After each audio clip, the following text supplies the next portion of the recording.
Vladimir Poutine s'exprime directement, il parle aux Européens et il affirme qu'il n'est pas opposé à leur implication dans la résolution du conflit.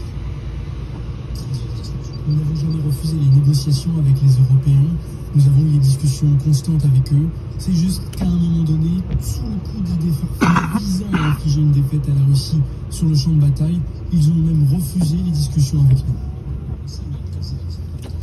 Alors on l'a bien entendu, Vladimir Poutine souligne que ce sont les pays européens qui ont rompu avec la Russie et pas l'inverse. C'était l'occasion pour Vladimir Poutine de saluer, je cite, au contraire l'approche rationnelle et non émotionnelle adoptée par Donald Trump dans ce dossier ukrainien. Ce qu'on a très bien vu, Laura, dans cet entretien télévisé, c'est le rapprochement avec Donald Trump. Oui, alors déjà Vladimir Poutine il critique Volodymyr Zelensky en assurant, je cite, qu'il devenait une figure toxique. Il répète en fait les mêmes critiques qui ont déjà été formulées par Donald Trump. Ensuite, on le sait, qui a fait Washington négocie en ce moment un accord pour donner accès aux Américains aux minerais stratégiques ukrainiens. Et là, Poutine il se positionne exactement sur le même terrain. Il se dit favorable à des investissements américains pour exploiter des minerais sur les territoires ukrainiens occupés par l'armée russe, qu'au passage il considère comme acquis. Et puis il va aussi dans le sens de Donald Trump sur un autre dossier, celui de la réduction des dépenses militaires. Une fois que les conflits en Ukraine et au Proche-Orient seront réglés, l'idée est bonne selon Poutine.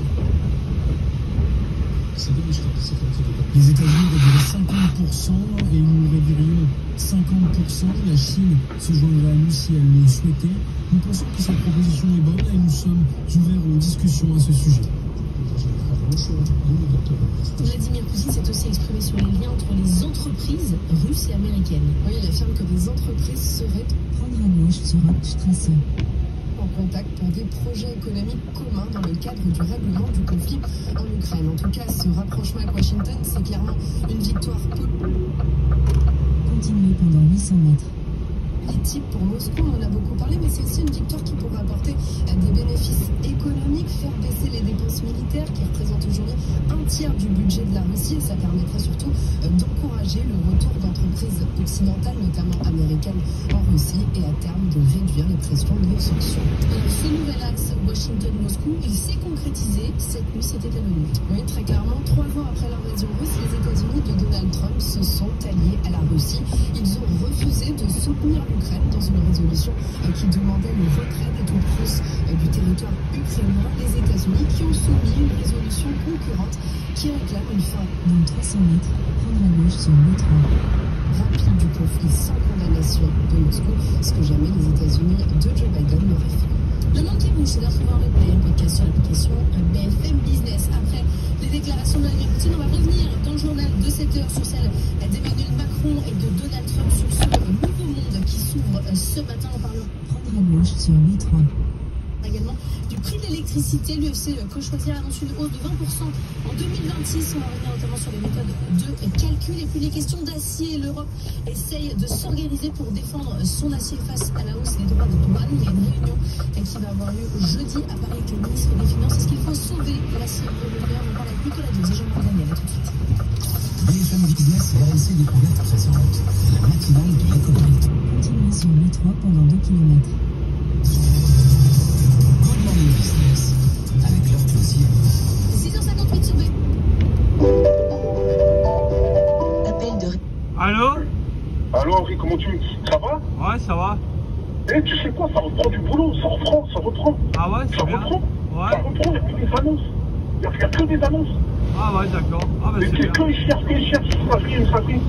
Ah ouais. J'ai pointé, même à Molsheim, il y a un poids lourd, assainissement. Ouais. Le mec qui vide les ordures, mais je sais que c'est dégueulasse, tu vois. Ouais. Les camions assainissement, il y a le transport de marchandises. À Ouais. Molsheim, il n'y a pas encore à Strasbourg, il y a le transport JSD, c'était quelque chose. Non. Ils sont 240 employés. Je sais pas, je connais pas moi. Ouais, Il y a ça. Et je sais pas, apparemment c'est un arabe qui tient ça. Ouais. Je sais pas, marqué Mounir. Ouais. Il y a quoi? J'ai fait plein d'annonces, oh putain, j'ai fait plein d'annonces. Ah Il y a ouais. le carré, c'était tout. Ça reprend. Ah Ça bah, c'est reprend, bien. tu vas voir. On va m'appeler. Non, je te jure, je te promets. Ouais. Il n'y a que des années, j'ai même oublié. Donc tu vas avoir des emails peut-être, hein. Dans Ouais. 600 Ça, tu mètres, verras. prendre à gauche sur Après, l'I3, quand tu c'est dis, à faut 7. demain ou dans l'après-midi. Ouais. Tu vois, je ne vais pas t'emmerder, comme ça je te préviens. Tu verras que je te mens pas. Tu verras, il recule sur l'obstacle. Ouais. Mais c'est trop bien. Ouais. Voilà. Ouais. Et j'ai pointé pour l'emploi, c'est bon. Ouais. Le plan d'emploi, il vient le 3. Confirmé. Ouais. Je te montre la photo, attends, je te montre la photo. Ouais. Je Prendre à t'envoie la gauche photo sur comme ça, tu verras que je te mens pas. K377, panneau vert A, Roentol, Muggensturm. Voilà, Henri. Voilà. Ouais. Dis-moi, Henri. Ouais. S'il te plaît. Dans 600 mètres, Je sais que tu vas prendre à gauche pas sur crier. B3, Non, bah, Je sais que je te dois 135 €. Je le sais, attends, Ouais. pas. Laisse-moi finir après, tu dis. Laisse-moi finir après, tu dis ta réponse. Ouais. Laisse-moi la phrase, après, je dis la réponse. Je ne veux même pas m'énerver. Je ne vais pas m'énerver, je te jure. Je te dois combien? 135 €? Ouais. Henri, toi, tu vas faire un virement de 5 €. S'il te plaît, 5 € c'est pour moi. Je peux pas. Je peux rien faire d'autre. Bah, j'ai rien là, je peux pas faire des virements de 5 €. Non. Ah, d'accord. Voilà, c'est un fou, je me débrouille pour bouffer, ça m'énerve, ça. C'est quand même incroyable que tu touches Prendre le à gauche chômage, sur et t'es dans la B3, merde, B36. c'est incroyable. J'arrive même Pardon? pas, tu dis, tu touches le chômage et t'arrives même plus à... Ah oui, ouais, c'est vrai, c'est vrai. Halluciné ça. Je sais pas ce D'accord, que tu fais de ton argent. Hein, quoi? Je sais pas ce que tu fais de ton argent. Ouais, c'est ça, ouais. Putain. Ah, putain, c'était bien ça, putain. C'est pour bouffer Nous la avons trouvé personne, un la itinéraire plus personne rapide qui permet de gagner 11 minutes. Comme ça, Si vous préférez comme ça, rester je sur pourrais tourner l'itinéraire 140 €. actuel, appuyez sur non. Merci. On peut rien faire. Ok. Bon, allez, bonne journée. Salut. Salut. Sur RMC Découverte, bienvenue si vous nous rejoignez, c'est la matinale de l'économie qui continue, on est ensemble et en direct jusqu'à 9h. C'est un nouveau monde qui s'ouvre ce matin, un monde dans lequel la guerre en Ukraine va se terminer, un monde dans lequel... Prendre à gauche sur B3, B36. Dans 300 mètres, prendre à gauche sur B462.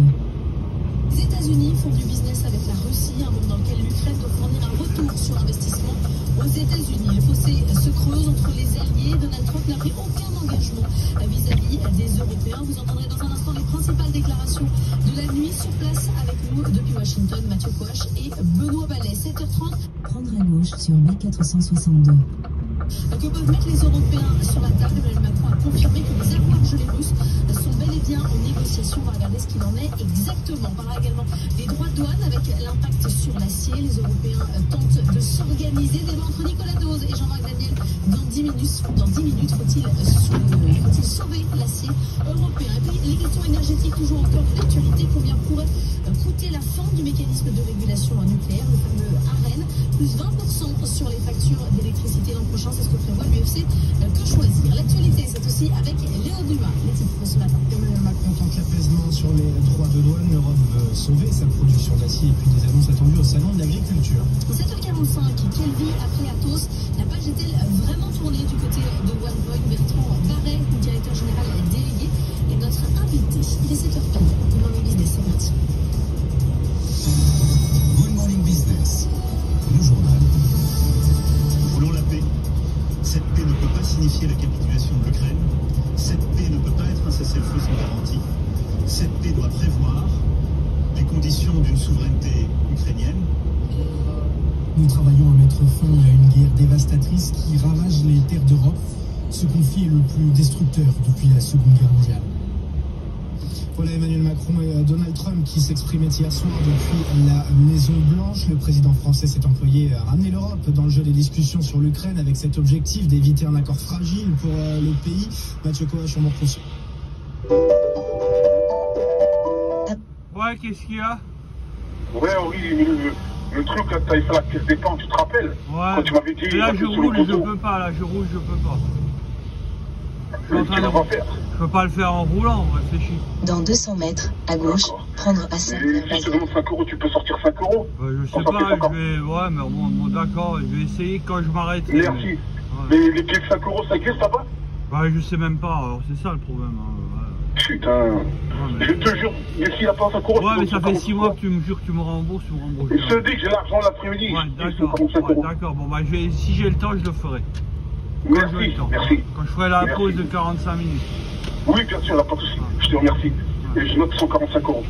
Et écoute-moi, et je le jure, non, franchement, c'est là, cette fois-ci. À gauche, Ça vient pas. Très là, je l'emmerde. Tu vois, dès que l'argent, je sais pas. Ouais, écoute, je filme, ne raconte pas trop. Hein. Ouais, bref. Ouais. Je peux compter sur toi après. Ouais, d'accord, ouais.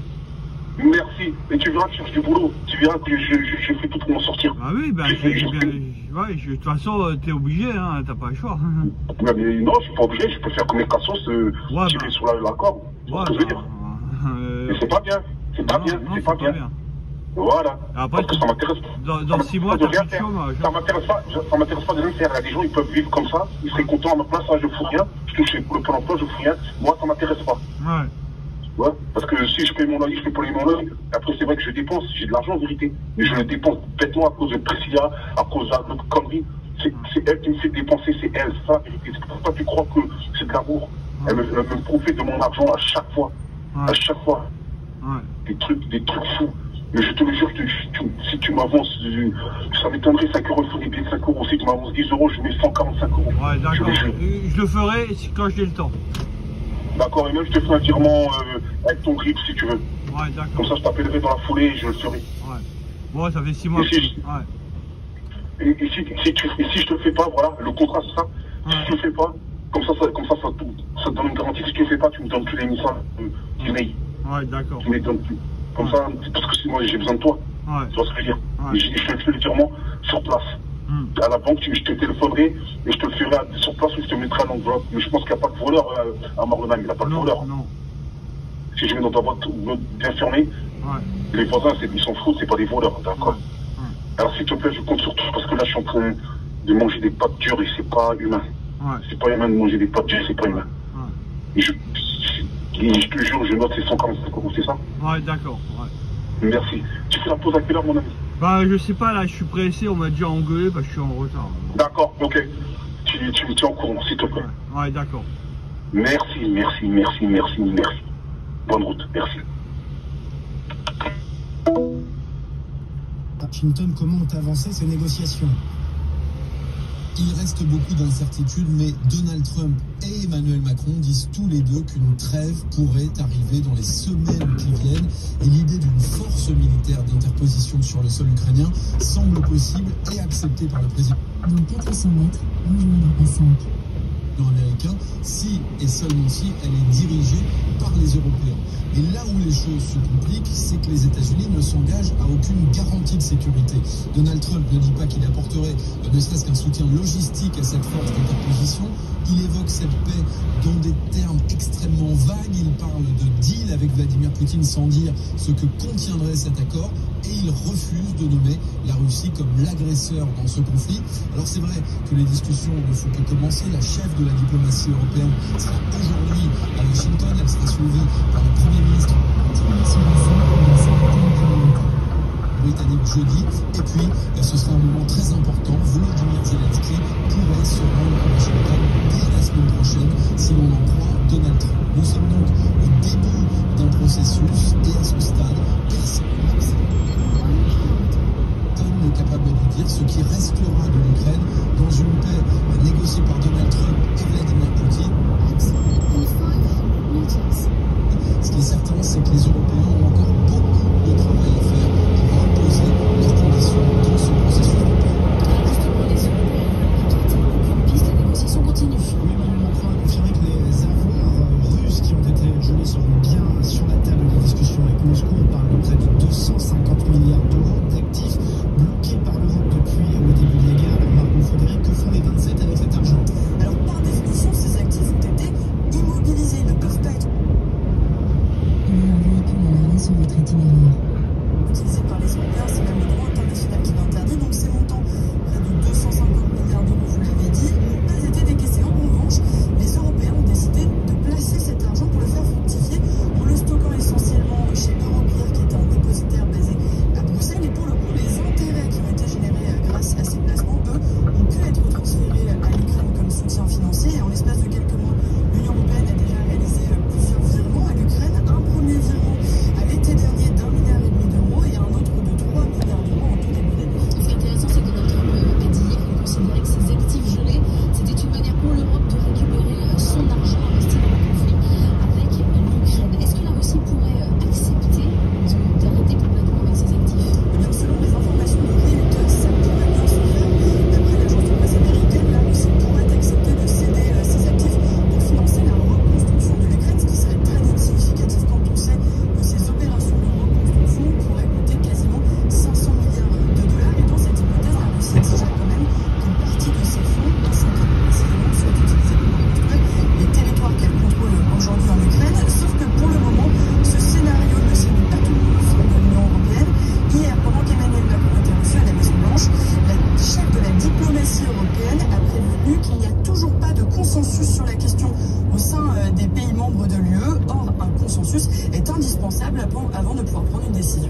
Merci beaucoup Margot. Dans le journal de 7h30, on reviendra avec Benoît Ballet sur cette résolution qui a été votée cette nuit à l'ONU, résolution votée par les États-Unis et la Russie, ce qui est historique. Un entretien à Washington avec Emmanuel Macron qui a aussi été l'occasion de parler des questions commerciales. Oui, Emmanuel Macron a joué à l'apaisement avec Donald Trump, le président qui a prôné une concurrence juste, équitable et davantage d'investissements entre les deux blocs atlantiques.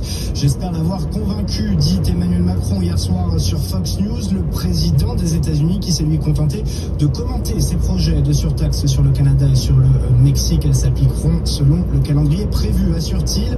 À Bruxelles, en tout cas, on se tient prêt à répliquer. Selon Bloomberg, l'UE vient d'élargir sa liste de produits américains qu'elle ciblera en rétorsion si Donald Trump mettait ses menaces à exécution. L'Europe qui se met justement en ordre de marche pour protéger son acier. Oui, les ministres de l'industrie des 27 prévoient une réunion d'urgence à Paris ce jeudi. Ils veulent trouver des solutions pour assurer le maintien de la production d'acier sur le continent alors que le secteur est en grande difficulté et que ce métal pourrait en plus être visé par les tarifs américains. Débat de Daniel dans 5 minutes autour de l'acier européen. On sera aussi à 7h20 avec Gaspard Estrada, directeur exécutif de l'Observatoire politique de l'Amérique latine. Donc nous sommes le 26 février 2025. Nous sommes partis de Mugelburg, nous sommes en Allemagne. Les États-Unis après le Canada. En Allemagne, les grandes manœuvres démarrent pour former une coalition. Oui, le conservateur Friedrich Merz, vainqueur des législatives dimanche, veut tenir des discussions constructives et rapides avec les sociodémocrates pour à la fin doter le pays d'un gouvernement efficace. Et dans les milieux économiques, si le DAX à Francfort semblait soulagé hier, plus 0,6% à la clôture, côté patronat et syndicats, on attend ce futur gouvernement de pied ferme, Alexandra Paget. Il est urgent de ne plus attendre un exécutif stable doté d'une majorité solide pour réformer sur les investissements publics, l'énergie, la sécurité, plus d'incertitudes qui affaiblissent le pays. Voilà le mot d'ordre du patronat allemand, relayé par les banques qui attendent également un gouvernement efficace dans les meilleurs délais. Même son de cloche du côté du syndicat IG Metall. L'industrie et les travailleurs ont besoin de propositions concrètes dès que possible, dit sa présidente. Friedrich Merz, le chef de file de l'Union conservatrice, arrive dans 3 km, prendre la sortie 51 Baden-Baden pour B500 en direction de Liefesheim, Flughafen-Badener Park. En tête aux législatives, a de ce point de vue un profil plutôt rassurant. L'auteur d'Oser plus de capitalisme multimillionnaire est l'exemple d'une résurrection radar mobile à 1000 mètres. Spectaculaire, une ascension fulgurante, une éviction par Angela Merkel, dans la foulée une brillante carrière dans le privé où il accumule une expérience du big business peu commune dans la classe politique allemande et des déclarations à l'avenant, pas de prospérité sans effort, pas d'avenir pour notre pays avec la pré-retraite ou la radar mobile à 500 mètres. Semaine de 4 jours. En France, avec cette question autour des tarifs de l'électricité, est-ce qu'ils vont de nouveau flamber? C'est ce que nous dit ce matin une étude de l'association de consommateurs UFC Que Choisir, alors que le mécanisme de régulation du nucléaire s'apprête à prendre radar mobile à 100 mètres.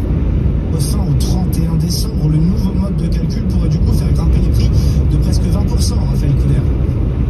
Une hausse massive sur les factures d'électricité dès le 1er janvier prochain. Voilà ce que craint l'UFC Que Choisir. La future régulation du marché sera bien moins favorable aux consommateurs, estime Antoine Autier, le responsable des études de l'association. On a regardé évidemment quels auraient été les tarifs de l'électricité payés cette année, en 2025, si cette nouvelle régulation avait été mise en place dès cette année. Le résultat est sans appel. Le prix de l'électricité aurait été 19% plus élevé que celui actuellement payé si cette nouvelle régulation avait été mise en place dès maintenant. Le dispositif actuel, en place depuis 2010, prévoit le plafonnement d'une partie. Dans 600 mètres, après la sortie 51 Baden-Baden pour B500 en direction de Liefesheim, Flughafen-Badener Park. De la production nucléaire d'EDF au tarif de 42 € le mégawattheure, un prix cassé qui permet de limiter le coût final pour le consommateur. Et dès le 1er janvier prochain, prendre la sortie 51 Baden-Baden, puis prendre la sortie B500. D'encadrement, c'est le marché qui domine. En contrepartie, en cas de flambée des prix, les profits d'EDF seront taxés et ensuite redistribués aux consommateurs. Un nouveau mode de régulation bien plus fort. Prendre la sortie B500, puis rejoindre B500. Favorable à EDF qu'à ses clients, s'alarme l'UFC Que Choisir, qui n'est d'ailleurs pas la seule à dénoncer les effets de cette réforme. La FIEG, l'association qui défend les concurrents d'EDF, anticipe elle aussi une hausse d'environ 15 € le mégawattheure dès 2026. Bercy rejette ce matin les conclusions de cette étude. Le ministère qui estime que le calcul est biaisé, notamment car il ne tient pas compte de tous les paramètres. On en parlera dans les 8h avec Julien Chernia, le président de l'ANODE, l'Association nationale des opérateurs détaillants en énergie. Il sera avec nous dans le journal de 8h. On poursuit le salon de l'agriculture et le gouvernement qui veut montrer son soutien au secteur. Oui, après Emmanuel Macron et François Bayrou notamment, c'est ce matin le ministre de l'Industrie, Marc Ferracci, qui se rend sur place. Il a rendez-vous avec le patron de l'ANIA, l'association des industriels, avec celui de la coopération agricole. Un signe d'attention de plus pour un secteur qui alerte sur sa situation depuis de nombreux mois, Pauline Tadevin. Après des déclarations de soutien d'Emmanuel Macron et de la ministre de l'Agriculture, cette visite de Marc Ferracci est un nouveau signe que l'exécutif tient compte des alertes de l'industrie agroalimentaire. Il va nous... Ouais, Henri. J'ai oublié de te dire, hier quand j'étais au rendez-vous pour les hôtels, et donc ils m'ont donné la réponse. Donc à partir du 5, ils me donnent un appel de 100 €. Ah, c'est quoi un APL? C'est-à-dire que au lieu de ma poche, au lieu de payer 415 €, j'ai payé 315 € parce que le reste, c'est l'État qui le paye. Les aides au logement. Ah ouais, d'accord, ouais. Voilà, donc je peux te rembourser facilement. Parce que moi je paierai de ma poche 315 €. Et lui, il paye le reste. Ouais, d'accord. Parce que je ne travaille pas. C'est pour ça que je te dis que quand tu ne travailles pas, tu as droit aux appels. Mais toi, tu n'as pas droit. Parce que tu touches. Moi, je suis propriétaire. Et tu travailles, voilà. Moi aussi, je n'avais pas le droit quand j'étais propriétaire. Une fois, j'ai demandé, ils ont dit, vous rigolez, monsieur, vous êtes propriétaire. Je dis, ah, d'accord. Il a dit, voilà. Donc, c'est sûr que je te les donne. C'est sûr. C'est comme si ça ferait. C'est pour ça que je te le dis, je te mens pas. J'étais là-bas. Quand je t'ai pêché avec les codes et tout, c'est pas des conneries. Non, sérieux, je paye. Franchement. Je le jure, je paye. J'ai besoin de toi, je peux pas me foutre de ta gueule, tu vois. Je paye, qu'on fasse régler, on n'en parle plus. Ouais, d'accord. Et je paye toi et Logel, et le reste, je les emmerde. Ouais. Je le jure. Toi et Logel, je paye, et le reste, je les emmerde. Tout ça, j'emmerde. Tu vois. Voilà. Ouais. Et j'achète que de la bière comme une merde. De toute façon, j'ai bientôt travaillé, donc il faut que j'arrête de me droguer, toi. Bientôt, je filme, hein. Parce que moi, je te dis que je filme, je prends des vidéos en roulant. Ah, ouais. Ah, merde. Mais efface alors. Efface, recommence. Ouais, mais moi, je prends des vidéos. Moi, quand je roule, je prends des vidéos. On t'entend parler? Bah, bien sûr qu'on t'entend parler. Ah, faut le dire alors. Moi, je te l'ai déjà dit. Hein. Non, j'ai pas l'habitude. Bah, je compte sur toi. Merci. D'accord. À tout à l'heure. Tu la prends à quelle heure la pause à tout à l'heure? À quelle heure tu prends la pause à peu près? Bah je sais pas, là pour l'instant je dois me presser et dès que je peux pas dire dans combien de temps. Ouais, tu oublieras pas s'il te plaît? Non, j'oublierai pas. Merci, bonne route. Je t'en remercie. Merci, salut. Soutien de 32 nouveaux projets dans le cadre du plan d'investissement France 2030. Le ministre veut mettre l'accent sur l'importance de continuer à produire en France alors que notre dépendance alimentaire a doublé en 20 ans, selon son entourage, qui rappelle que la filière crée des emplois partout sur le territoire. Près de 500 000 emplois directs, selon un baromètre EY pour l'ILEC publié fin 2023. Ce baromètre soulignait notamment un vrai problème d'attractivité pour les filiales françaises de multinationales et le risque de fermeture de lignes de production à cause notamment des lois et de relations bien plus compliquées que dans d'autres pays avec les distributeurs. Il faut protéger la matière première industrielle,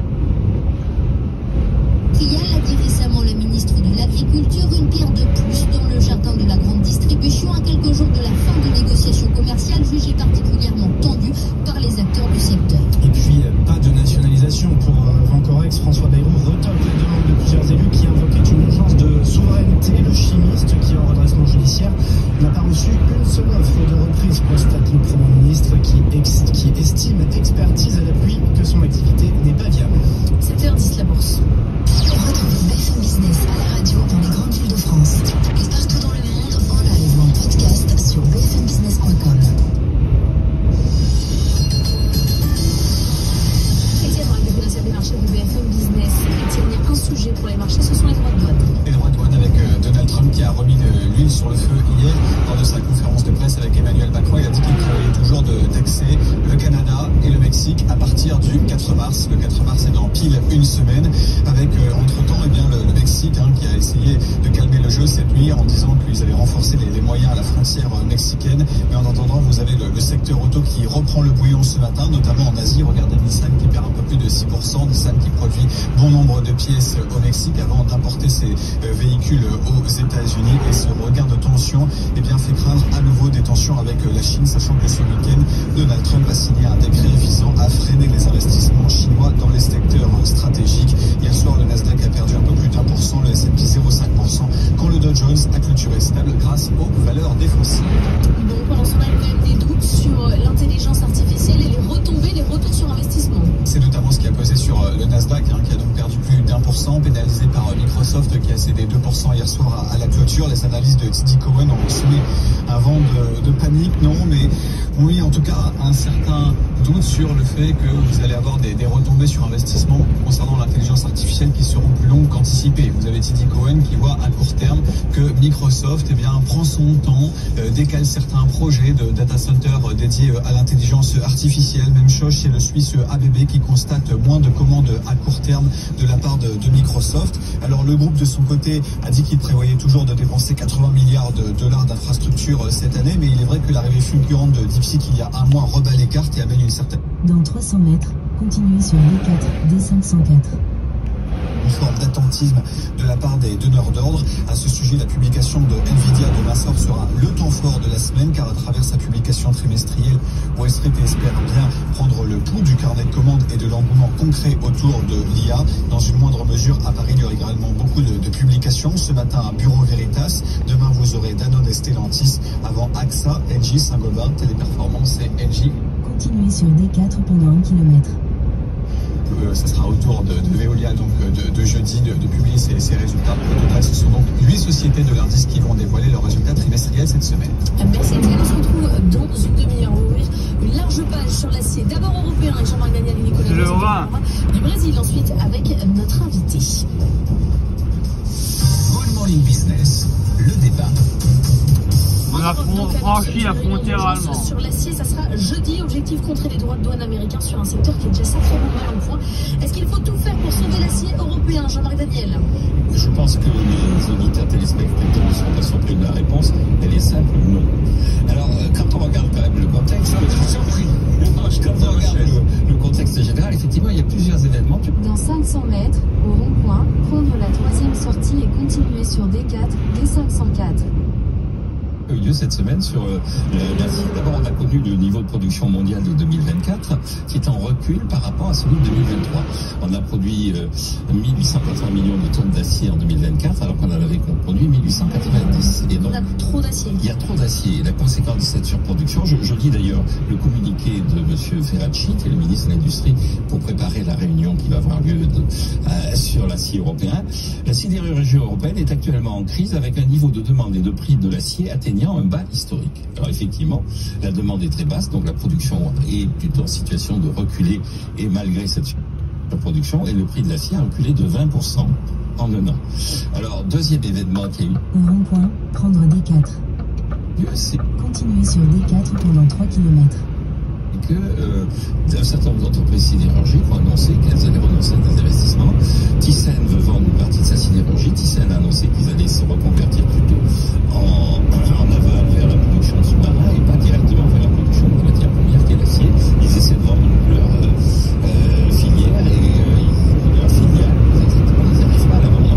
Le deuxième événement, Mittal a annoncé qu'il allait remporter son investissement à Dunkerque, et un investissement d'ailleurs qui était largement financé par le contribuable, donc ça fait partie des raisons pour lesquelles c'est une bonne nouvelle. Nous allons économiser dans la situation de nos finances publiques 850 millions d'euros, ce n'est pas négligeable.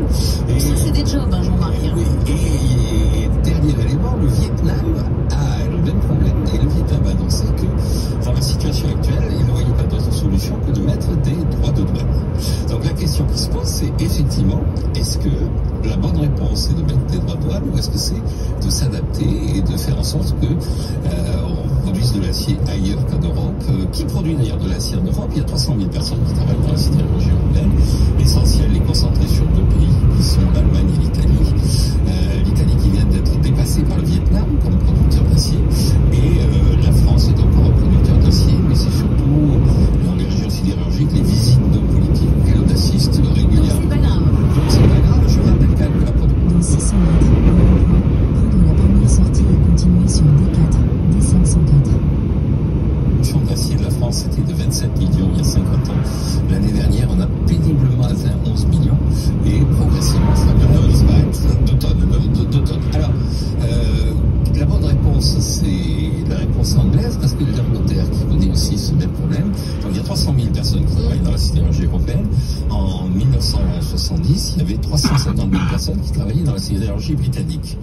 À l'heure actuelle, je ne vais pas vous demander combien il y en a qui travaillent encore dans la sidérurgie britannique. Il y en a 8 000. Pas beaucoup. Et ces 8 000 personnes, bon, il y a un plan social de subvention de 2800. Au rond-point, prendre D4.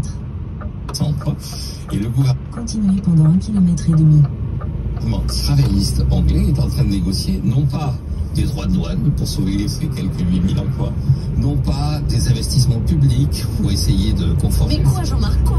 Et les conditions de licenciement de 2800 personnes. Ils ont demandé à ce qu'on améliore les conditions de licenciement de 2800 personnes. Donc c'est tout ce qui reste à faire, négocier des bons plans de départ, quoi. Exactement, parce que ce qui est important, c'est pas l'acier, ce sont les sidérurgistes. Et donc, ce qui est important, c'est de préparer une production d'avenir dans lesquelles les sidérurgistes d'aujourd'hui travailleront demain. Dans l'intelligence artificielle. Par exemple. Nicolas. Bien sûr que le mec qui travaille dans un ou au musée, voilà. Va devenir ingénieur dans l'IA du jour. Je savais ce que Jean-Marc allait dire. Là où je suis un peu j'ai aux entournures, c'est que la photographie de l'acier en Europe est juste pourrie. Voilà. Sur capacité mondiale, 500 à 600... Dans 600 mètres, rejoindre à 35. Millions de tonnes, c'est-à-dire 4 à 5 fois la production de l'Europe. Waouh! Prix de l'énergie en Europe, on est quoi? 4-5 fois plus cher que l'Amérique sur le gaz, 3 fois plus cher que la Chine sur l'électricité. Donc sur capacité, prix de l'énergie exorbitant, concurrence chinoise à bas coût absolument redoutable. Et maintenant, on est quoi? 4-5 fois plus cher que l'Amérique sur le gaz, 3 fois plus cher que la Chine sur l'électricité. Donc sur capacité, prix de l'énergie exorbitant, concurrence chinoise à bas coût absolument redoutable. Et maintenant, voilà les droits de douane de Donald Trump qui nous tombent dessus, les 25%. Faut reconnaître que j'imagine que c'est pas par plaisir que ThyssenKrupp a annoncé qu'ils allaient supprimer 11 000 postes d'ici à 2030. Ça fait 40% de leur effectif. Après les arbitrages. Continuez sur A35 pendant 32 km. ArcelorMittal, bon, entre ce qu'ils annoncent, le renoncement à Dunkerque, en même temps qu'ils annoncent un plan d'investissement aux États-Unis, il y aura de la stratégie aussi. C'est vrai qu'objectivement, si on regarde le truc, on se dit, on va pas obliger les entreprises privées à perdre, à produire de l'argent, avec des coûts beaucoup plus élevés, une concurrence chinoise à bas coût pour être subvention. C'est pas évident de lutter. Nous sommes sur la A35 en France. On tire un trait et on fait des plans de départ volontaires de rénovation, on se dit qu'on aura plus d'assises. Quand vous dites que l'acier sidérurgie, ça fait sur la 20e siècle. Oui, sauf que s'il n'y a pas d'acier, il n'y a pas de construction, il n'y a pas d'automobile, il n'y a rien à faire. Donc c'est quand même un élément qui est constitutif de la production. Souvent on considère qu'il faut toujours trouver des gens pour fournir de l'acier à travers le monde, sachant que les principaux producteurs sont chinois et notre amitié avec la Chine, c'est une terme pas totalement acquise. Le côté, si vous voulez, dépendance extérieure totale sur un produit comme ça, qui a l'air très rare, mais qui est juste un terme essentiel. C'est pas pour rien d'ailleurs qu'il y a 5 ou 6 ans dans le mécanisme européen de MACF, de tarification carbone. Donc, souvent on se dit que c'est une boîte en s'en fout. On s'en fout de choses, pas que c'est dans l'IA, que c'est un jeu bien, ou alors on se dit, ben, c'est quand même des emplois, c'est des gens qui sont pas évidents à rendre employables du jour au lendemain. 300 000 emplois, c'est pas totalement négligeable. Il y a un niveau européen, niveau européen. Il y a un défi sur la transition écologique avec l'acier, parce que s'il y a une zone du monde qui est capable peut-être de prendre le lead sur la capacité à produire de l'acier à faible taux de carbone, c'est sans doute les Européens. Et donc, au nom de la coupe du maintien d'un peu d'industrie, je pense que ça compte. De l'emploi, de gens pas forcément recyclables facilement, et éviter de se retrouver en dépendance totale par rapport à l'extérieur, tirer un trait et envoyer simplement des lettres de licenciement, je suis pas sûr que ce soit la bonne réponse. Maintenant, je vous avoue franchement que le secteur est hyper juste une réaction en 10 secondes. Le pays où la production d'acier a le plus progressé l'année dernière, c'est l'Inde. Et donc il faut continuer avec l'Inde. À Mumbai, à investir à Mumbai. Avoir une super dépendance avec les Indiens. On va parler du Brésil. Le Brésil qui est le deuxième exportateur d'acier après les États-Unis et qui s'inquiète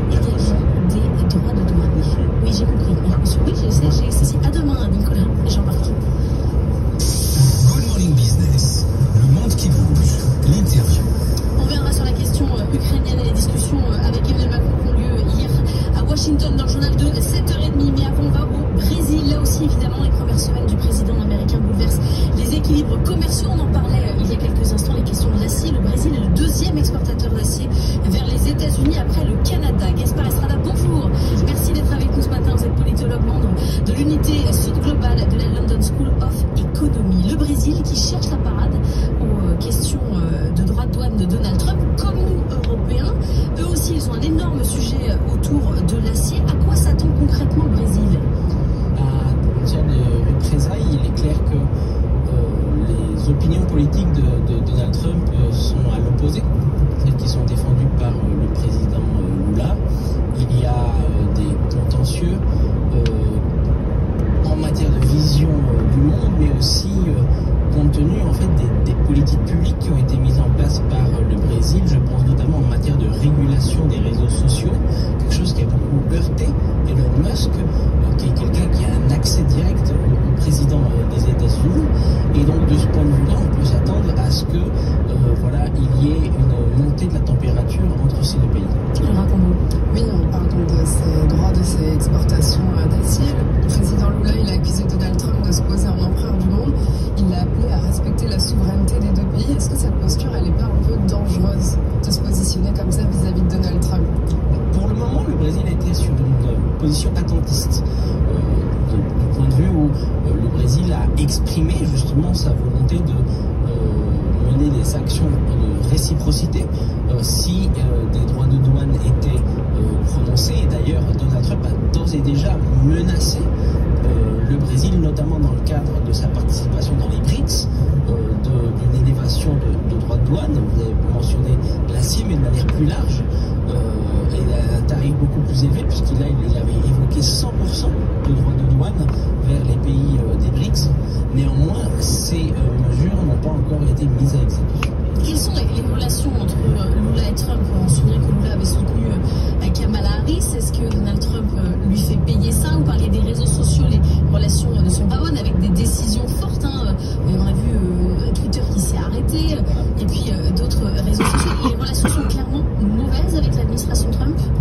Je ne dirais pas mauvaises, mais il est clair qu'il y a un déficit de dialogue entre ces deux dirigeants, qui d'ailleurs ne se connaissent pas, à la différence d'Emmanuel Macron et Donald Trump, qui ont déjà travaillé ensemble.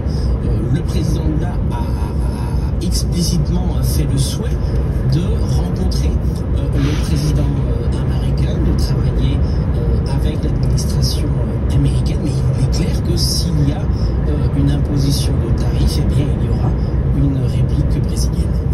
Oui, on parle souvent des effets de Donald Trump sur les démocraties européennes. Est-ce qu'à l'image de ce qu'on voit un peu en Europe, le camp Bolsonaro pourrait profiter de Donald Trump, de cette vague?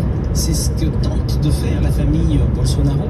Le fils de l'ancien président Jair Bolsonaro a fait 2 déplacements à Washington, justement pour essayer d'obtenir le soutien, que ce soit de parlementaires influents du parti républicain ou des membres clés de l'administration de Donald Trump.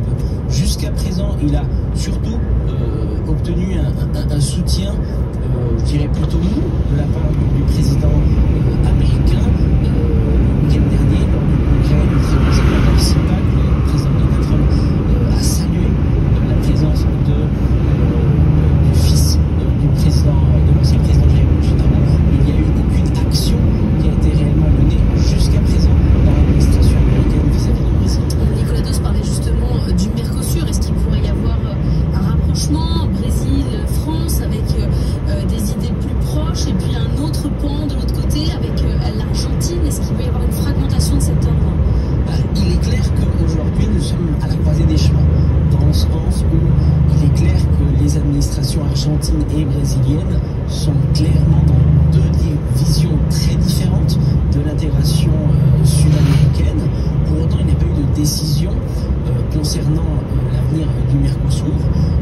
Rappelons que le Mercosur a signé durant le mois de décembre de l'année dernière un accord avec l'Union européenne, et que de ce point de vue-là, il y a une volonté politique, y compris du président argentin, puisqu'il a lui-même signé cet accord, de approfondir ses relations économiques avec l'Union européenne. Je rajouterai une autre dimension, c'est la question de la souveraineté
accord sur les minerais. Le président américain qui en même temps assure hier soir que les discussions seront de plus en plus concrètes avec Moscou. Nous pourrons également récupérer cet argent que nous avons envoyé. C'est pourquoi nous devons avoir un accord avec l'Ukraine concernant les terres rares. Actuellement, nous travaillons à restaurer la paix. Nous avons eu de bonnes discussions avec la Russie depuis mon retour à la Maison-Blanche. Beaucoup de progrès ont été réalisés en un mois. J'ai eu de nombreuses conversations avec Vladimir Poutine et Volodymyr Zelensky. Beaucoup de choses se passent pour la paix. Voilà le président américain au cours d'une conférence de presse conjointe avec Emmanuel Macron hier soir qui montre clairement que les liens se renouent entre la Maison-Blanche et le Kremlin, un changement qui s'est dans le même temps concrétisé à New York, aux Nations Unies, où pile 3 ans après le début de la guerre en Ukraine, les États-Unis se sont alliés avec la Russie au cours d'un vote sans précédent sur un texte qui ne donne aucune garantie à l'Ukraine, Benoît Ballet. Oui, défiant Kiev et ses alliés européens, les États-Unis ont soumis hier à l'Assemblée générale des Nations Unies une résolution réclamant la fin rapide du conflit en Ukraine, mais sans référence à l'intégrité territoriale du pays. Le très court texte, qui demandait instamment qu'il soit mis fin au conflit dans les plus brefs délais et plaidait pour une paix durable, a été adopté tel quel au Conseil de sécurité, avec donc le vote de la Russie première, puisque la haute instance de l'ONU était paralysée depuis 3 ans sur ce dossier par les vétos répétés de Moscou. Les États-Unis, par la voix de leur ambassadrice par intérim, Dorothy Shih, se sont dit fiers que le Conseil de sécurité ait adopté un accord historique, un jalon, le premier en 3 ans. Tout cela malgré l'abstention de la France du Royaume-Uni. Et ce n'est pas tout. Un peu plus tôt, un autre tremblement de terre avait touché le siège des Nations Unies. En quelque sorte, une résolution préparée par l'Ukraine et ses alliés européens était avancée. Le texte qui reconnaissait qu'il était urgent de mettre fin à la guerre cette année et demandait sans équivoque le retrait immédiat des troupes russes du territoire ukrainien. L'arrêt des hostilités menées par la Russie était adopté par 93 voix pour, 18 contre. Et pour la première fois, là aussi, les États-Unis ont voté avec la Russie contre cette résolution, contre donc le soutien à l'Ukraine. Benoît Ballet depuis Washington, un rapprochement inédit donc entre les États-Unis et la Russie, sous les yeux d'Emmanuel Macron qui était hier reçu par Donald Trump. Oui, le président français qui voulait remettre les Européens à la table des discussions et qui parle d'un tournant à sa sortie du bureau ovale. Margot Faudéré, il estime qu'une trêve pourrait intervenir rapidement. Absolument, Léo, selon Emmanuel Macron, elle pourrait même être conclue dans les semaines à venir. Dans le même temps, le président de la République a promis des discussions d'une paix durable. Et puis de son côté, Donald Trump a lui aussi assuré pouvoir mettre fin aux hostilités dans quelques semaines. Vous le voyez, pour la première fois en 3 ans de conflit, on ne parle plus en mois ni en années, mais bien en semaines. Et un autre sujet qui a été abordé hier lors de la conférence de presse à la Maison-Blanche, c'est la question d'envoi de troupes en Ukraine. Emmanuel Macron confirme que les Européens sont prêts à déployer des troupes sur place, mais ces forces seraient plutôt là, a priori, pour vérifier que la paix est bien respectée. Elles ne seraient pas envoyées sur la ligne de front directement entre Russes et Ukrainiens. Et puis sur la question des minerais critiques et de leur exploitation par les États-Unis, vous savez, c'est ce projet d'accord qui a été refusé dans un premier temps par Kiev. Et bien Donald Trump assure que la signature d'un deal est très proche. Une trêve donc dans les prochaines semaines, c'est la fin de la guerre. C'est vrai que dit comme ça paraît positif. D'ailleurs, Emmanuel Macron et Donald Trump hier sont apparus très proches physiquement, détendus aussi, mais il y a quand même des éléments qui portent à la réserve. Par exemple, Donald Trump continue à ne pas qualifier la Russie d'agresseur et à mettre sur le même plan la Russie et l'Ukraine. Et puis surtout, le président américain reste encore très flou sur les conditions précises de l'engagement que les États-Unis seraient prêts à apporter dans ces négociations de paix. Il ne donne pas de garantie, il n'a pas évoqué non plus la question d'une éventuelle présence de troupes américaines sur place, et puis il n'a pas non plus abordé la question de l'intégrité du territoire ukrainien. Merci Margot. Et sur la table hier entre Emmanuel Macron et Donald Trump, il y avait aussi les questions commerciales et le président français espère avoir convaincu son homologue d'épargner l'Europe dans le bureau ovale. Il apprenait l'apaisement entre les deux blocs, c'est ce qu'il expliquait hier soir sur Fox News. Nous n'avons pas imposé de droits de douane aux États-Unis. Nous voulons les réduire pour les États-Unis en tant qu'Européens. Et cela simplifiera la vie de vos entreprises. Mais je pense que la solution n'est pas pour vous d'augmenter ces droits de douane. Pourquoi ? Parce que les Américains vont à la fois augmenter leurs dépenses de défense et de sécurité. Je comprends que votre priorité est d'imposer des droits de douane à la Chine parce que le président Trump dit qu'ils sont injustes envers vous. Alors, vous ne pouvez pas mener une guerre commerciale avec la Chine et l'Europe en même temps.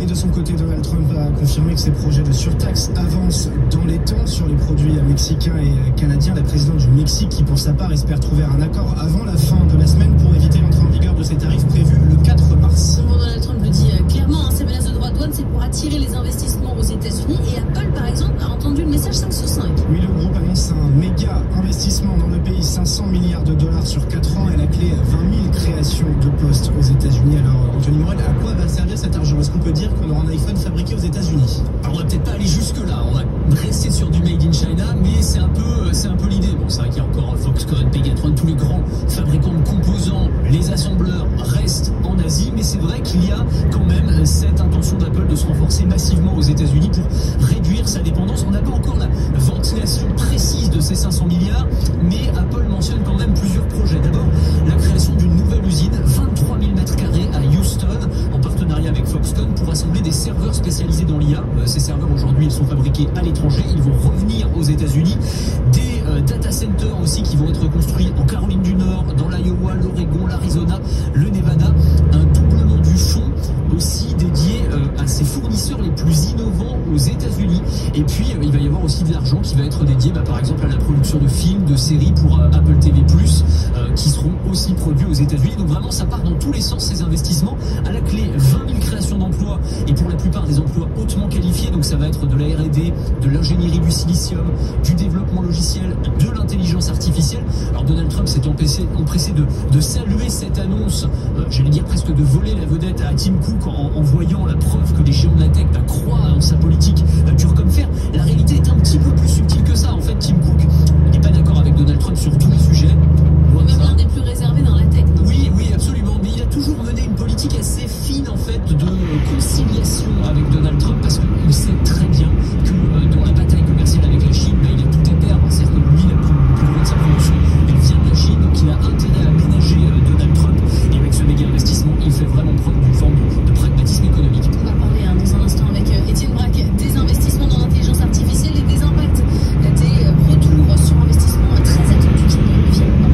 Et on termine avec Starbucks. L'environnement stratégique se poursuit dans le groupe alors que les ventes continuent de reculer. Il entend simplifier son menu en supprimant les boissons les moins populaires et pour redresser la barre également. 1000 postes vont être supprimés. 7h38, la bourse.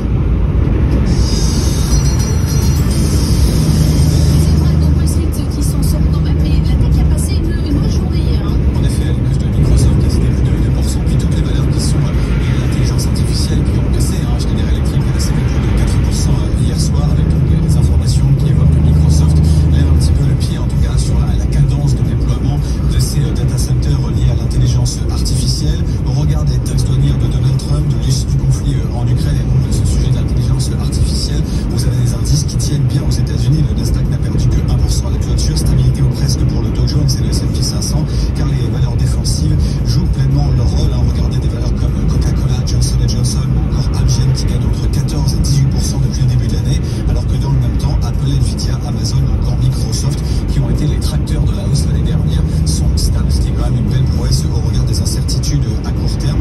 La volatilité, vous savez, le VIX aux États-Unis, c'est l'indice de la peur. Il est certes remonté ces derniers jours à 18 points, mais il n'y a pas de vente de panique. Et l'or en est un bon reflet. Quand vous regardez l'Once, il a toujours du mal à franchir la barre des 3 000 $. Il est à 2 953 $ ce matin, cette once d'or. Les indices restent très résilients, ils ne s'emballent pas, car si vous regardez les résultats d'entreprise aux États-Unis, nous sommes vraiment dans la dernière salve. Pour l'instant, vous avez plus de 440 sociétés du S&P 500 qui ont dévoilé leurs résultats. Et bien, vous êtes sur une croissance des bénéfices par action qui est de 17% en moyenne, contre 14% attendu par le consensus. Des secteurs comme la banque, les télécommunications ont très largement dépassé les attentes. Le seul secteur qui est déçu pour l'instant aux États-Unis, c'est le secteur de l'énergie, et pour cause avec la baisse des prix du pétrole, du gaz l'année dernière, les profits records des majors pétroliers et très loin pour ces sociétés qui sont donc dans une pleine phase de normalisation. Merci Étienne, on se retrouve dans une demi-heure. Quelle vie après le dossier Atos? Est-ce que la page est vraiment tournée? Bertrand Barret, directeur général délégué de OnePoint, et notre invité, objectif 1,2 milliard d'euros de chiffre d'affaires en 2029 avec pas mal d'acquisitions. Peut-être des morceaux d'Atos. À tout de suite.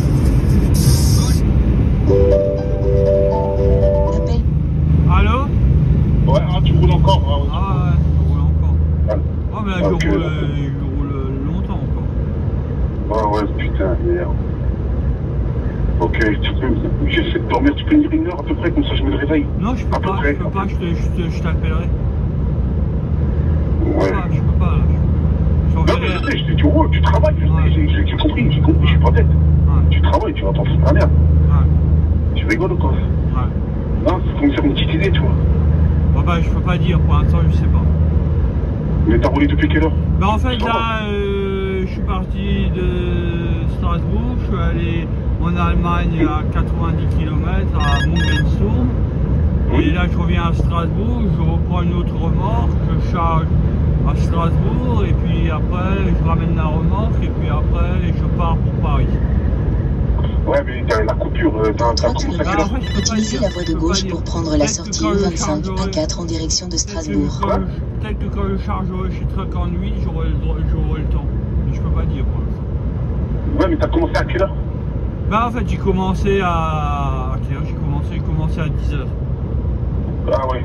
Ouais, donc tu prendras la pause à... Attends, 10, 4, 14h 14h30. Je peux pas dire, je te dirai. Parce qu'en fait, il y a des temps morts, mais des fois je les utilise pour le faire. D'accord, ok. Ah, moi je pense que ça sera 14h30, 15h, je pense. Ouais. D'accord, ok. Bah j'attends là. Ouais. Ça marche. Je compte sur toi, je te remercie. Merci. Salut.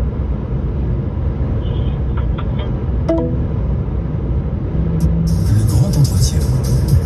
7h43 sur BFM Business et sur AMC Découverte. Notre invité ce matin, c'est Bertrand Barret. Bonjour, vous êtes le directeur général délégué de OnePoint. OnePoint qui veut tourner la page du dossier Atos, un feuilleton qui nous a tenu en haleine ici sur ces 2 dernières années. On s'est passionné pour les services numériques. Je rappelle juste pour ceux qui n'ont pas suivi l'ensemble du dossier que David Layani, le fondateur de OnePoint, s'était lancé dans la reprise du fleuron français à la dérive. Il avait obtenu en juin dernier le feu vert pour la reprise avant, 15 jours plus tard, d'abandonner. Des négociations sur la dette étaient beaucoup trop lourdes. Ça c'est pour les résumés. Ça c'était l'an dernier, un dossier qui est clôturé. Maintenant, qu'est-ce qu'on fait, Bertrand Barret? Vous êtes...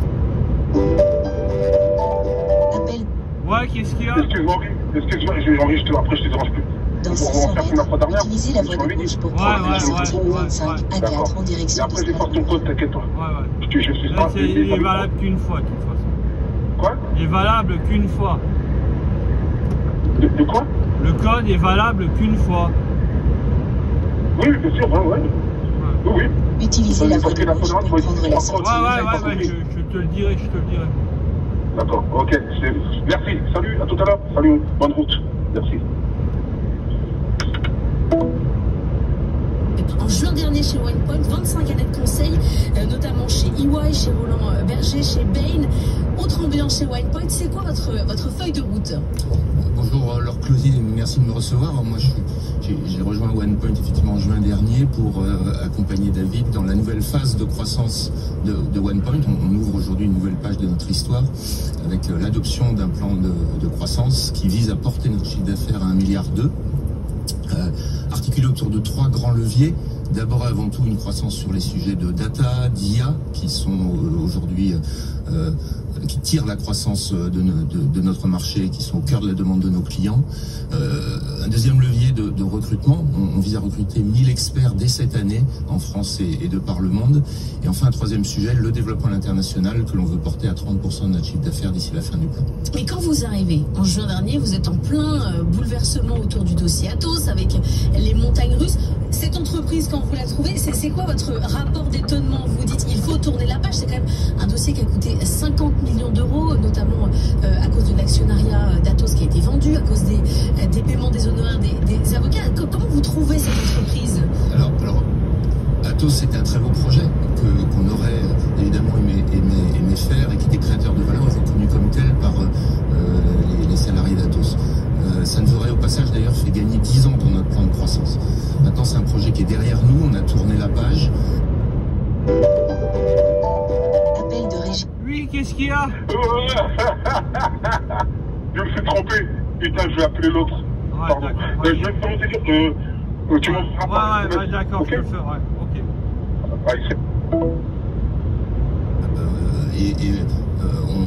On a eu David a eu la sagesse de refermer le dossier au regard des dernières conditions financières qu'on avait découvertes. Maintenant, c'est un projet sur lequel on a beaucoup appris. C'est un projet qui nous a aidé à nous faire connaître. C'est un projet qui a fait rayonner la marque OnePoint internationale jusqu'aux États-Unis. D'ailleurs, on était avec David aux États-Unis il y a 2 semaines et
solutions pour pouvoir tirer profit de cette transformation.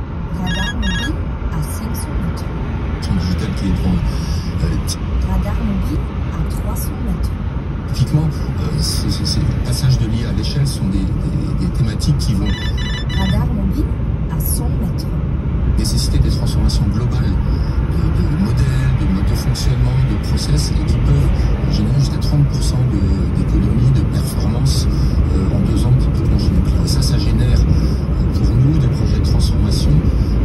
On mobilise l'ensemble des compétences de Whitebox, les compétences sectorielles, les compétences métiers, fonctionnelles, technologiques, et également nos compétences de conduite de programme de transformation. Et là, on est vraiment au cœur de notre raison d'être. Et vous arrivez désormais à prouver aux clients le retour sur investissement. Vous parliez de 30%. On entendait Étienne Mac nous raconter dans le Point Bourse qu'hier, la tech américaine a passé une sale journée en bourse parce que justement, on commence à avoir des doutes parfois sur les investissements qui ont été trop forts, peut-être surpayés, dont on ne voit pas bien où ils vont. Alors, nous, on a une conviction absolue, c'est que l'IA est un incontournable. Il générera énormément de gains de performance pour nos clients. Pour autant, on a jusqu'au bout du geste de la transformation des modèles, des façons de travailler. Donc, on a tout à fait confiance au fait qu'il y a peut-être quelques petites turbulences que vous décrivez sur le moyen long terme. C'est un secteur extrêmement porteur et sur lequel on va asseoir notre développement dans les années qui viennent. Donc, objectif 1,2 milliard d'euros de chiffre d'affaires d'ici 2029. Le plan a été revu une fois la page Atos tournée. Un chiffre d'affaires qui sera pour moitié grâce à de la croissance externe. Je reviens au dossier Atos. Est-ce que là aussi, il pourrait y avoir des morceaux d'Atos potentiellement à racheter dans le futur? Il va revenir ce dossier. Peut-être que vous avez tourné la page, mais eux non. Alors, comme toujours dans l'histoire de OnePoint, on équilibrera notre croissance entre la croissance organique d'une part et de la croissance externe d'autre part. Que ce soit des acquisitions, des adjonctions d'équipes qui nous rejoindront. Et bien sûr, comme toujours, on reste attentif à l'ensemble des dossiers d'acquisition qui peuvent faire du sens pour OnePoint, d'ailleurs que ce soit en France ou en Amérique du Nord. Vous savez que c'est une de nos priorités de développement dans ce plan stratégique dans les prochaines années. Et bien évidemment, si des parties d'Atos devaient... Radar fixe à 500 mètres. Revenir sur le marché, nous regardons. Avant de parler du marché américain, radar fixe à 300 mètres. Potentiellement des opportunités. Vous avez repris StackLab, c'était en début d'année, c'est une entreprise qui est spécialiste du cloud basée à Toulouse pour radar fixe à 100 mètres. 65 millions d'euros. Et qu'est-ce qu'elle a de particulier, cette entreprise-là? Alors, c'est une start-up d'origine toulousaine, française, qui apporte une excellence, effectivement, sur les sujets de cloud et dans la relation avec Google. Et donc ça marque d'abord à la fois notre volonté de continuer à investir sur ces sujets de cloud et de data dont je vous parlais tout à l'heure pour préparer cette vague de l'IA. Et puis ça montre aussi qu'on joint le geste à la parole par rapport à la mise en œuvre de nos plans stratégiques. Un partenariat aussi avec Sonepar, qui est une entreprise qu'on connaît peu, mais qui a reçu un BFM Award, qui a fait de l'électrification, notamment qui faisait des pistolets pour l'essence, et qui aujourd'hui s'occupe de l'électrification. Là, vous allez faire quoi concrètement pour eux? Vous allez développer des services numériques, c'est quoi précisément? Alors, Sonepar, c'est l'illustration parfaite d'un grand groupe familial qui a pris la décision de passer la data à l'échelle pour pouvoir construire la mise en œuvre de son IA à l'échelle. Donc on va accompagner Sonepar au niveau mondial dans la mise en place de ces plateformes de données en Europe, en Amérique du Nord, sur lesquelles ils appuieront les services à base d'IA pour leurs clients et leurs salariés. Développement international et en particulier en Amérique du Nord, et on va les accompagner dans ce développement local. Comment vous voyez l'Europe par rapport aux États-Unis? On entendait dire qu'il y avait des banquiers qui dansaient dans la rue à Wall Street parce que le M&A reviendrait en fanfare avec des règles qui seraient revues à la baisse, un marché qui se déréglemente. Vous voyez ça comme une chance vis-à-vis de l'Europe? C'est quoi votre analyse? Non, notre analyse elle est que le marché américain est effectivement extrêmement porteur, et en particulier dans nos métiers de la transformation, du digital. On a sur certains de ces segments-là une croissance qui est jusqu'à 5 fois plus forte que les marchés qu'on peut constater en Europe. Donc pour nous, c'est un incontournable. Alors on est présent sur ce marché-là, parce qu'on est au Canada depuis une vingtaine d'années, pratiquement depuis le début de OnePoint. Mais c'est maintenant pour nous l'heure d'accélérer aux États-Unis. On a d'ailleurs ouvert notre bureau à New York en décembre dernier, et on est en train d'accélérer dans ce marché qui présente d'énormes opportunités. Et là aussi, on joint les 3 leviers habituels, une croissance organique, des adjonctions d'équipes. 2 ont déjà radar fixe à 500 mètres. Accepté de nous rejoindre, des partenaires avec des équipes. 2 autres sont encore de discussion. Et puis on regarde aussi sur ce territoire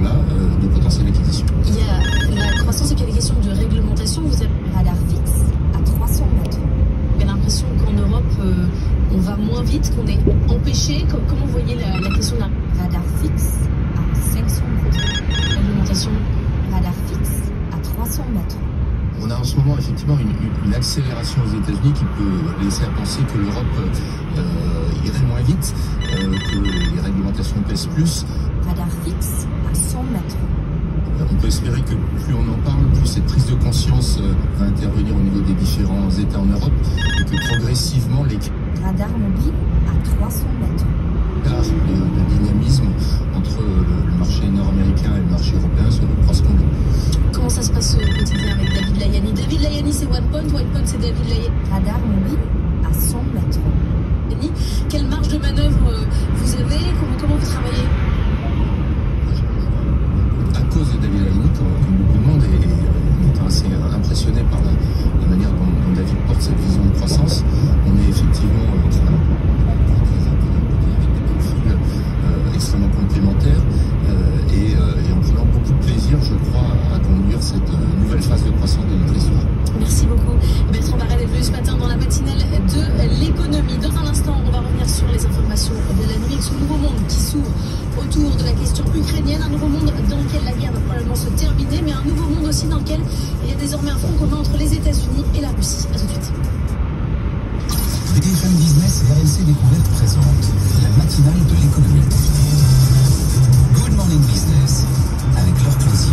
À 7h58 sur BFM Business et sur RLC Découverte. Bienvenue si vous nous rejoignez, c'est la matinale de l'économie qui continue. On est ensemble et en direct jusqu'à 9h. C'est un nouveau monde qui s'ouvre ce matin, un monde dans lequel la guerre en Ukraine va se terminer, un monde dans lequel les États-Unis font du business avec la Russie, un monde dans lequel l'Ukraine doit fournir un retour sur investissement aux États-Unis pour les milliards investis. Le fossé se creuse entre les alliés. Donald Trump n'a pris aucun engagement vis-à-vis des Européens. Hier, vous entendrez dans un instant les principales déclarations sur place avec nous depuis Washington, Mathieu Coache et Benoît Ballet. Que peuvent mettre les Européens sur la table? Emmanuel Macron a confirmé que les avoirs gelés russes seront bel et bien en négociation. On va regarder ce qu'il en est exactement à 7h30. Les questions énergétiques aussi toujours au cœur de l'actualité. Combien pourrait coûter la fin du mécanisme de régulation sur le nucléaire, le fameux dispositif ARENH? Presque plus 20% l'an prochain selon l'UFC Que Choisir. On va tout regarder dans le détail avec Raphaël Couder. La réponse de Bercy, puis Julien Tchernia, le président de l'ANODE, l'association nationale des opérateurs détaillants en énergie, sera avec nous dans le 3 minutes pour comprendre dans un instant. L'actualité, c'est aussi avec Léo Dumas, les titres de ce matin. Vladimir Poutine regarde d'un bon oeil ce qui s'est dit à Washington. L'Europe veut sauver sa production d'acier et puis pas de nationalisation pour Vancorex. À 8h20, une start-up spécialisée dans l'emballage d'œuvres d'art et d'objets de collection. Vous achetez une œuvre en un clic, emballage et sur mesure. Amaury Chaumet, président de The Packager, sera notre invité. Il est tout juste 8h. Good Morning Business, c'est parti. Good Morning Business, le journal. Voulons la paix. Cette paix ne peut pas signifier la capitulation de l'Ukraine. Cette paix ne peut pas être un cessez-le-feu sans garantie. Cette paix doit prévoir les conditions d'une souveraineté ukrainienne. Nous travaillons à mettre fin à une guerre dévastatrice qui ravage les terres d'Europe. Ce conflit est le plus destructeur depuis la Seconde Guerre mondiale. Voilà Emmanuel Macron et Donald Trump qui s'exprimaient hier soir depuis la Maison-Blanche où le président français s'est employé à ramener l'Europe au centre des discussions sur l'Ukraine avec cet objectif d'éviter un accord fragile pour le pays. Mathieu Coache, on montre sur place à Washington comment ont avancé ces négociations. Il reste beaucoup d'incertitudes, mais Donald Trump et Emmanuel Macron disent tous les deux qu'une trêve pourrait arriver dans les semaines qui viennent. Et l'idée d'une force militaire d'interposition sur le sol ukrainien semble possible et acceptée par le président américain si et seulement si elle est dirigée par les Européens. Et là où les choses se compliquent, c'est que les États-Unis ne s'engagent à aucune garantie de sécurité. Donald Trump ne dit pas qu'il apporterait ne serait-ce qu'un soutien logistique à cette force d'interposition. Il évoque cette paix dans des termes extrêmement vagues. Il parle de deal avec Vladimir Poutine sans dire ce que contiendrait cet accord. Et il refuse de nommer la Russie comme l'agresseur dans ce conflit. Alors c'est vrai que les discussions ne font que commencer. La chef de la diplomatie européenne sera aujourd'hui à Washington. Elle sera suivie par le Premier ministre britannique jeudi. Et puis, ce sera un moment très important. Volodymyr Zelensky pourrait se rendre à Washington dès la semaine prochaine, si l'on en croit Donald Trump. Nous sommes donc au début d'un... Dans 3 km, prendre la sortie 6 vers M83. processus, et à ce stade, personne n'est capable de dire ce qui restera de l'Ukraine dans une paix négociée par Donald Trump Radar mobile à 500 mètres. et Vladimir Poutine. Ce qui est certain, c'est que les Européens ont encore beaucoup de travail à faire pour imposer leurs conditions Radar mobile à 300 mètres. dans ce processus de paix. Le travail de négociation n'est pas terminé, les Européens ne veulent écarter aucune piste. Oui, Emmanuel Macron a confirmé que les Radar mobile à 100 mètres. gelées russes seront bel et bien sur la table des discussions avec Moscou. On parle de près de 250 milliards d'euros d'actifs qui ont été bloqués par l'Europe depuis le début de la guerre. Alors Margot Frédéric, que font les 27 avec cet argent?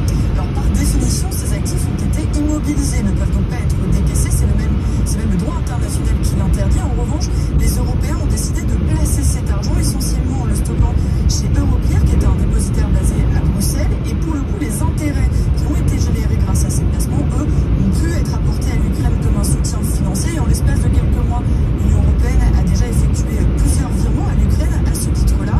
Un premier virement d'1,5 milliard d'euros à l'été dernier et un autre de 3 milliards d'euros en début d'année. Donald Trump lui considère que ces actifs gelés, c'est un moyen pour l'Europe de récupérer l'argent qu'elle a investi dans la guerre. Est-ce que la Russie pourrait accepter de renoncer à ces actifs gelés? Eh bien, selon les informations de Reuters, ça pourrait bien se faire, oui, d'après l'agence de presse britannique. La Russie pourrait accepter de céder ses actifs pour financer la reconstruction de l'Ukraine, y compris dans les territoires qu'elle contrôle aujourd'hui dans le pays. Et ces sommes seraient très significatives quand on sait que les opérations de reconstruction en Ukraine pourraient coûter quasiment 500 milliards de dollars. Sauf que pour le moment, ce scénario ne fait pas l'unanimité au sein de l'Union européenne. Dans 600 mètres, prendre la sortie 6 vers M83. Hier, la responsable de la diplomatie européenne a prévenu qu'il n'y a toujours pas d'accord ni de consensus sur cette question au sein des États membres. Merci Margot Fodéré. En tout cas, l'ensemble de ces discussions à la Maison-Blanche a été vu d'un bon œil à Moscou. Au cours d'une interview télévisée, Vladimir Poutine a scellé son rapprochement avec Donald Trump. Il parle de possibles accords entre les Prendre la sortie 6. entreprises russes et les entreprises américaines. Et il est allé dans le sens du président des États-Unis sur les dépenses militaires. Continuez pendant 2 km. Nous pourrions conclure un accord avec les États-Unis. Nous ne sommes pas contre. Je pense que l'idée est bonne. Les États-Unis réduiraient 50% et nous réduirions de 50%. Et puis la Chine se joindrait alors à nous si elle le souhaitait. Nous pensons que cette proposition est bonne et nous sommes ouverts aux discussions à ce sujet. Voilà pour ce nouvel axe entre Vladimir Poutine et Donald Trump. On en reparlera dans le journal de 8h30 avec Benoît Ballet, notamment autour de la résolution de l'ONU qui a été votée conjointement par les deux pays cette nuit. Laura Cambo reviendra sur l'intégralité de l'interview de Vladimir Poutine donnée hier. Dans l'actualité aussi, l'Europe qui se met en ordre de marche pour protéger son acier. Les ministres des 27 prévoient une réunion d'urgence à Paris. Supermarché Leclerc. Les ministres de l'industrie qui veulent trouver des solutions pour assurer le maintien de la production d'acier sur le continent, alors que le secteur est en grande difficulté et que ce métal pourrait en plus être visé par des tarifs américains. En Allemagne, les grandes manœuvres démarrent pour former une coalition. Oui, le conservateur Friedrich Merz, vainqueur des législatives ce dimanche, veut tenir des discussions constructives et rapides avec les sociodémocrates pour à la fin doter du chocolat efficace. Les chocolats économiques, c'est du chocolat. Semblait soulager hier, plus de 5% à la clôture côté patronat et syndicats. On attend ce futur gouvernement de pied ferme, Alexandra Paget. Il est urgent de ne plus attendre un exécutif stable doté d'une majorité solide pour réformer sur les investissements publics, l'énergie, la sécurité, plus d'incertitudes qui affaiblissent le pays. Voilà le mot d'ordre du patron. Dans 600 mètres, prendre la sortie M353 en direction de Offenbourg, port de Strasbourg.